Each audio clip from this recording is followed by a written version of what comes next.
Hello, Dr. Fong's class. My name is Adriana Parker, and I'm a librarian at the Marriott. I'm going to be talking with you all about some resources for your Political Science 5810 class. Um, it looks like you have an annotated bibliography and literature review due this semester. Um, Looking to do about 15 to 25 pages of research. So I am here to help. So you won't see my face during this tutorial, but I'm going to do my best to keep it interesting anyhow. Here we are at the Marriott Library's website, lib.utah.edu. And this is going to be the place where you can access a lot of resources for your research this semester. If you are off campus, please click the login button and click on off-campus access. This will prompt you to log in with your university ID and password, the same one that you would use for campus information systems.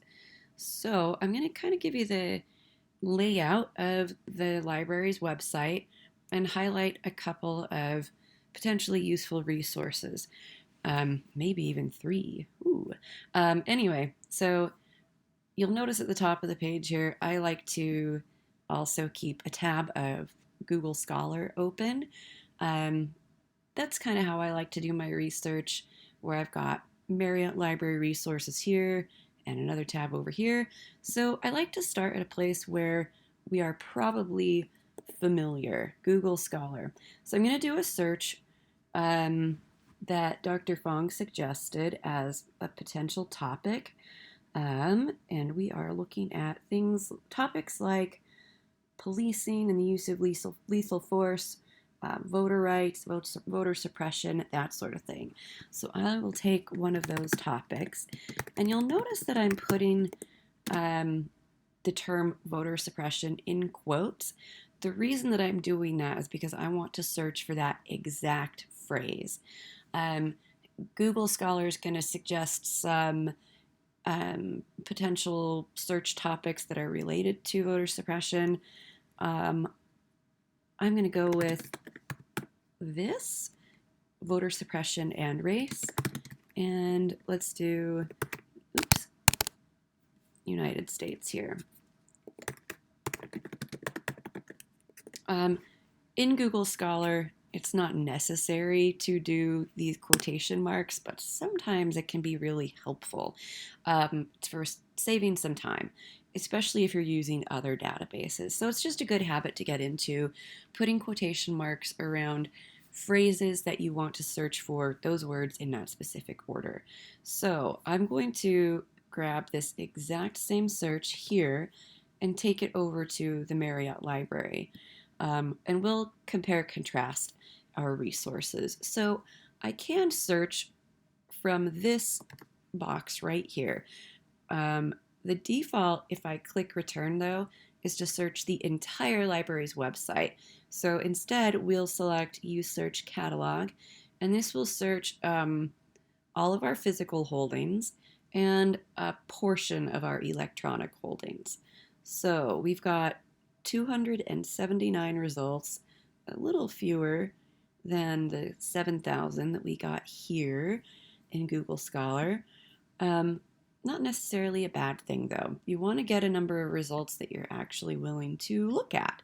So if it's in the tens of thousands, potentially add in additional keywords. So for example, I could actually increase my search results if I give the search engine fewer keywords.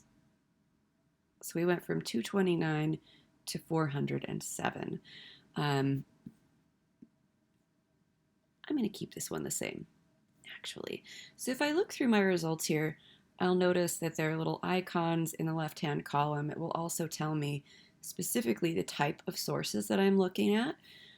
In the right-hand column here, this is where you'll find the refinements menu, where you can modify your results list. So here's where we will see things like where things are available, if they're open access, peer-reviewed journals, full text online, physical copies available in the library. Under here, we have resource types, and that just refers to the type of information that you're going to be looking at in this collection of results. A few more places that I'd like to explain that are a little bit less intuitive. Location doesn't refer exclusively to physical locations. In fact, the vast majority of these are databases. So this is a good sign that our databases interact somewhat with our catalog. Not all of our databases interact with the catalog, though. You'll also find at the very bottom here, Marriott Library. That means the physical location. So there are 6 physical sources connected to this search, and then hundreds of not physical resources. Then we've got author/creator. Collection refers to like the physical collections in the library. And subject will refer to subject headings. So the library, like most academic libraries, is organized according to the Library of Congress subject headings, and these are those.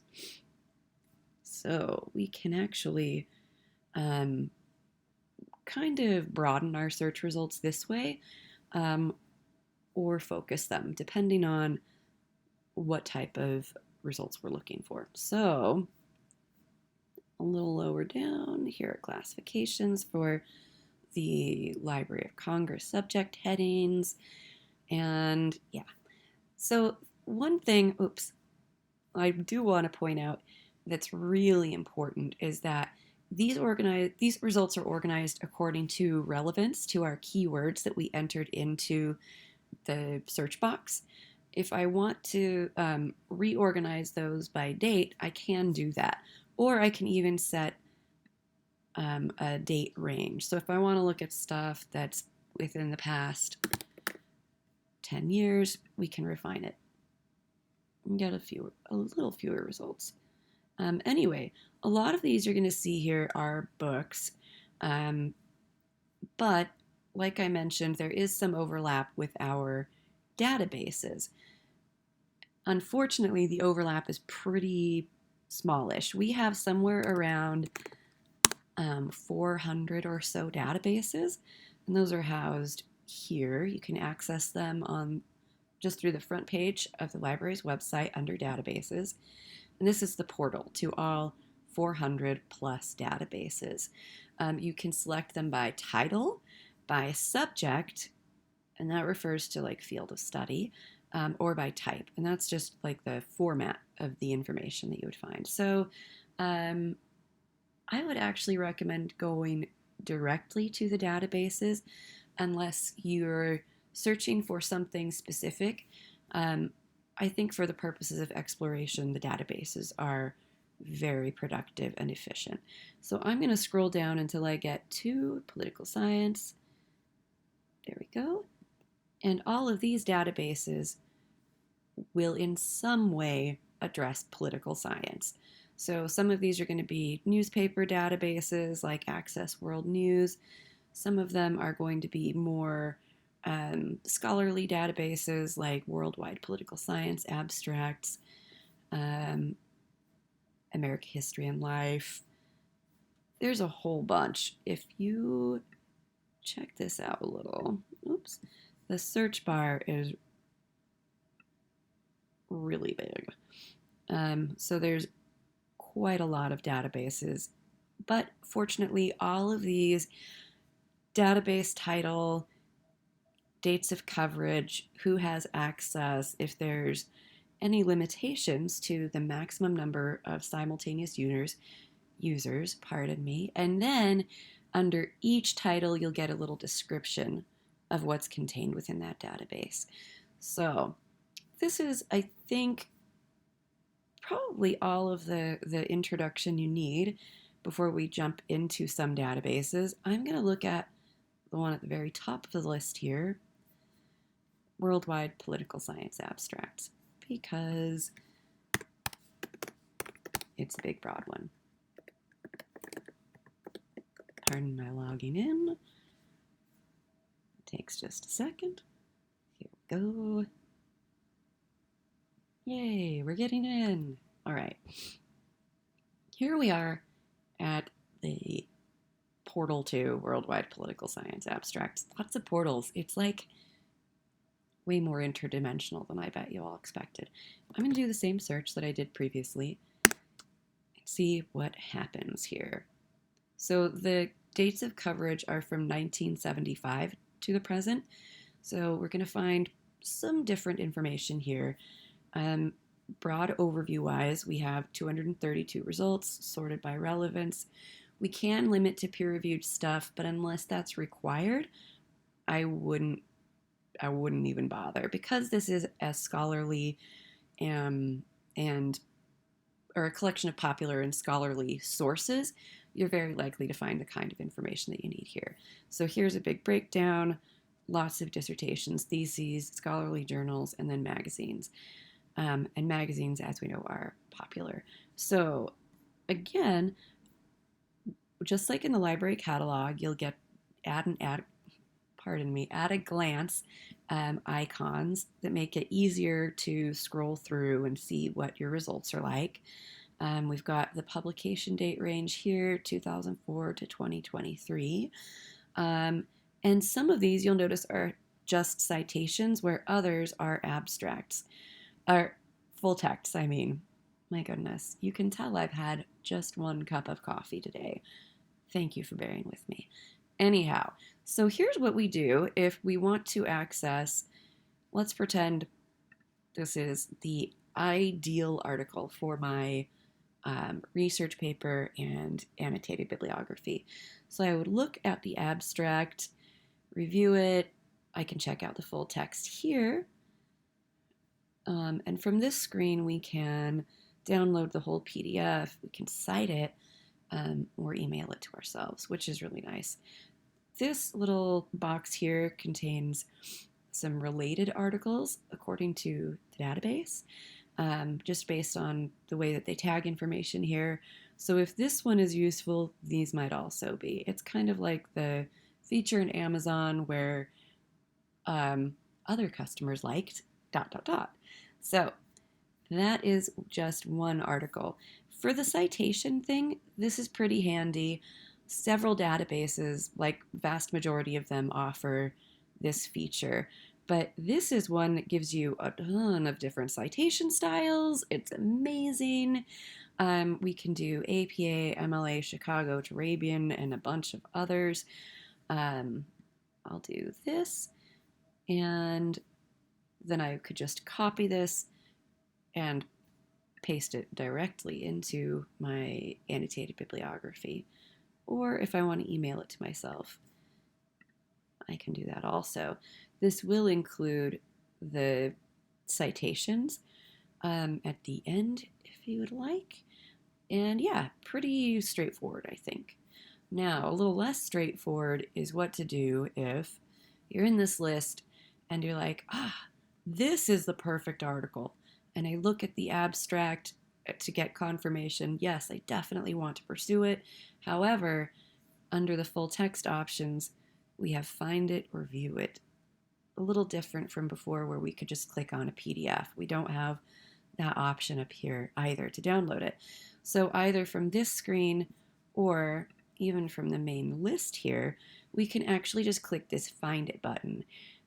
So that means that this database doesn't have the full text of the article, but by clicking the find it button, we can check other databases, or more accurately, other databases will be checked on your behalf automatically by clicking that button. And then it will eventually load, telling us whether it's available in full text or not. And in this case, hooray, it is. So I would click full text and it will zoom me down to this section, and I can click on this link, and that will take me to the full text of the article here. So if anything happens where you're prohibited from getting access to the full text, and you've already logged in for off-campus access, just send me an email at adriana.parker. Let me type that up here. adriana.parker@utah.edu. And let me know the details of what's happening and I can help you to fix that. Otherwise, what can happen sometimes is we could wind up getting, I'm going to close this tab to minimize confusion. We could wind up getting to this screen and have it say no full text available. In that scenario, what I would do instead, I could look for an open access version below. I could give up on the article altogether, though I don't recommend that. What I would recommend doing is opening yet another tab, going to the library's website, and hitting that interlibrary loan button. When I do that, it will take me to this page. So if you haven't yet registered for interlibrary loan, please take a second to do that. You'll register with your university ID and password, and it's not going to ask you for any information that we ever share. So I'm going to log in here just to show you what it looks like. And here we go.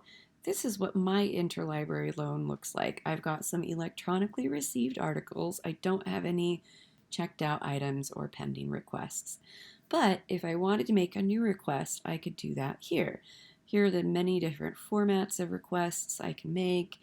Try to get as close as possible to what you're looking for. In most cases, I think it'll just be either an article or a book, or maybe if you're feeling really wild, maybe a book chapter or a conference paper. Probably not a musical score for this class. Probably not. I don't know. Get creative. Anyway, this is what an article request form looks like. It'll identify for you which of the fields are required to fill out. All of these are pretty user-friendly, I think. There is one field that I think is a little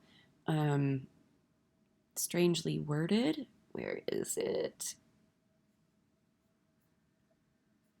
They've deleted it. It's no longer there. It used to say the last date that you wanted it. It was something phrased that was in a strange way. Anyway, I'm glad it's gone. And this is here so that we can accept items in languages other than English. The default is yes. And if you will, please indicate in the notes field which languages you are willing to accept sources in. Otherwise, you can select no and then just hit submit. And once you get that article, you will be notified via email, and it will ask you to log back in, pardon me, to Interlibrary Loan, and it will be under this electronically received articles tab. So if I click on this, I requested this probably about a week ago for a class, and we can still continue to edit my request here. But we will see that we have some access to it until, I want to say it's like a solid week of access. So I can view that here, getting past the copyright information, and there's my article. So pretty efficient. I think that I requested it and received it on the very same date. So interlibrary loan is one way to get materials if we don't immediately have electronic access to them. Another way to get access to materials, if you're searching and you find a citation that works for you, but we don't have that source in particular, if you go to the Services tab and then click All Services, this is a little bit buried. I'm going to scroll all the way to the S's till I get to Suggest a Purchase. And this is another free service like Interlibrary Loan, where if you don't have something but you would like to get it, you can just submit a request. I will always advocate for your requests. Here you can submit stuff that's either print or electronic. You can even select stuff like journals or databases or other forms of media. And then you would just hit submit and you'd get an email. much in the way that interlibrary loan works. So that is just one database, one of many. And I'm going to go back to this list here. Actually, yeah, let's be done with this database for now. And we will look at another one. We'll go back to lib.utah.edu, databases, and again, I'll scroll until I find political science. If your topic is interdisciplinary, though, please feel free to explore any of these other subject guides databases by subject lists. You'll even find something potentially useful here under general.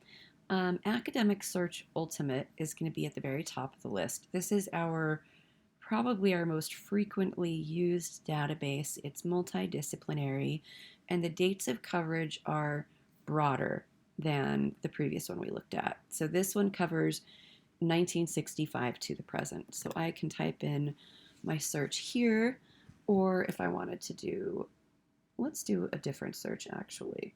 Let's try something like, let's try policing and lethal force and United States.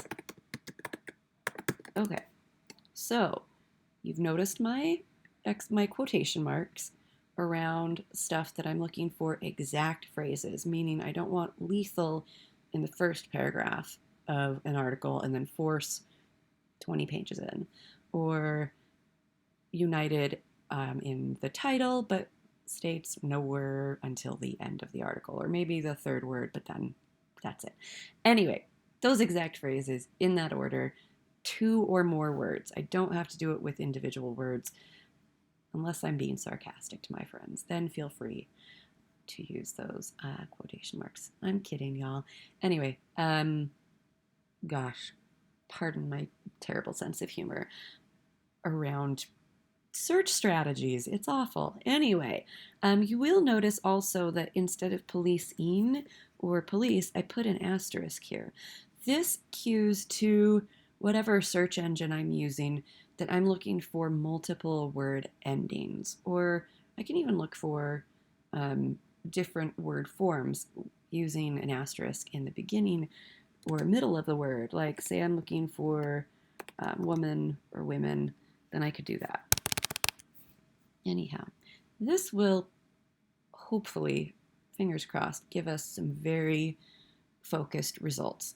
Okay, so I got 74 results, and looking at this limitations menu, I can see it goes from 1984 to the present, which is a really solid list of results, especially if you're looking for topics where like legislation has changed really frequently, like say on this topic, for example, where it's like depending on the administration from one presidency to the next, we might see legislation change. So, publication date is something to be aware of that you can change. Again, I can search for full text, but I don't necessarily have to because of the Find It button that we used previously. Same with peer-reviewed stuff. References are always available at the end of every article, so we don't have to necessarily click any of that stuff. Looking through here, let's see. I'm going to see academic journals, a bunch of academic journals, and this is a good sampling of the types of results you might find. So here we have HTML full text available here alongside PDF full text. These are basically the same. HTML just means that you're not going to get the formatting from the original source, where PDF is a scan of the original source. We've got View It here and the external link icon here on a different result. This should look familiar, taking us to the University of Utah's Marriott Libraries catalog, and this is going to show us if full text is in fact available. And it is! Hooray! I love when that happens. But if it's not, check this out. Because I have already logged in to Interlibrary Loan, if this weren't available, I could request the article by clicking on this, choosing my library, and it will auto-complete the article request for me. Always good to edit and make sure that stuff is accurate and that the required fields are filled out. But otherwise, you're good to go. So those are just a couple of databases. I'm going to close this. And we'll look at the results list again. So if I wanted to change my results and potentially get more or fewer, I could change one of my keywords. So if I were looking for policing and lethal force and Utah, I could do this search. This is incredible. We got one result. One is better than none. And I could search this up. I can view it here. That opens the library catalog link that shows whether we have access to it in full text. And we do. Hooray, hooray. Again, quick reminder, the related reading, sometimes these are relevant, sometimes they're not. But yeah, always a good idea to take a look at those things in case you might find additional sources. One thing I do want to point out for searching for information, I mentioned this earlier that you can always look at the bibliography of a source if you're like, this is really useful. I wonder what sources the authors used. So I could do, let's mix this up a little. Lethal force, police, and let's just do that. It's pretty broad, but let's go with that. I have 139,000 results, which makes my heart hurt for so many reasons. Not just research reasons, but those too. Anyway, I'm going to grab one of these articles and let's actually look at just this first page. So you'll notice something unusual here, potentially. We have two sets of links. This link comes from the folks who house the article, and this link comes from the University of Utah. So you may not have this, and I'm going to take a moment to show you how to get it.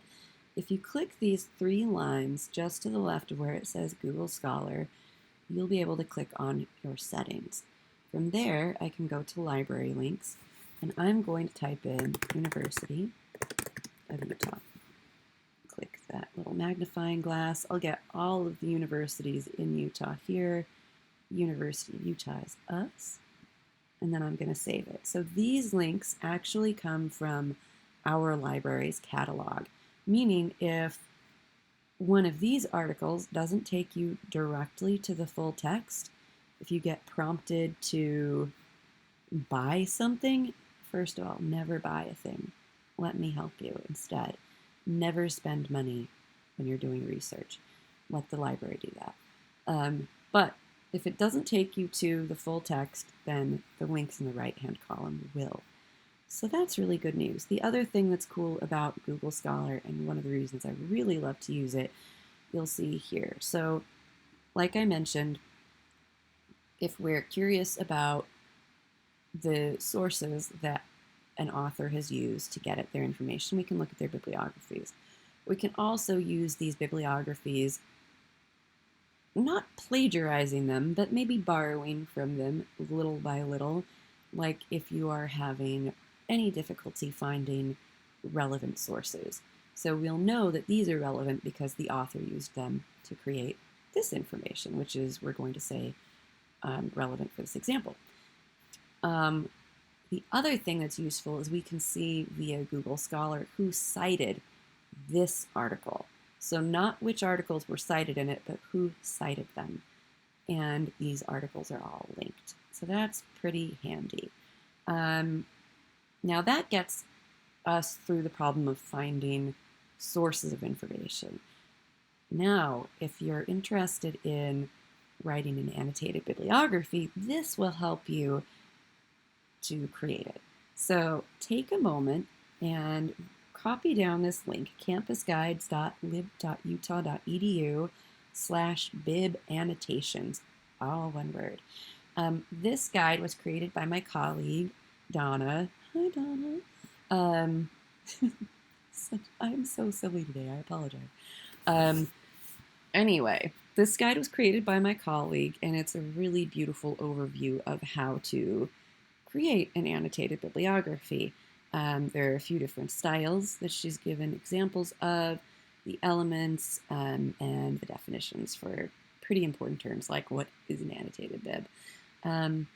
So yeah, I'm going to leave you with that. But if you have any questions and you go to the U Libraries research guides and you're like, hey, I wonder if my librarian who gave me that really long-winded tutorial is around, and if she has any guides. Well, I do. You can find me here. There's my user profile. Please feel free to reach out to me via email, adriana.parker@utah.edu. You can visit me in the library, or you can give me a call at the library. Yeah, please feel free to reach out if you have any questions. If you need a hand with finding sources, with creating your bibliography, or even reviewing and editing your bibliography, I am happy to help with all of that. And in the meantime, you're on your own. That sounds so scary, but it's not, because I'm right here. And so is Dr. Fong. So please reach out to either of us if you need anything at all. I'm happy to help.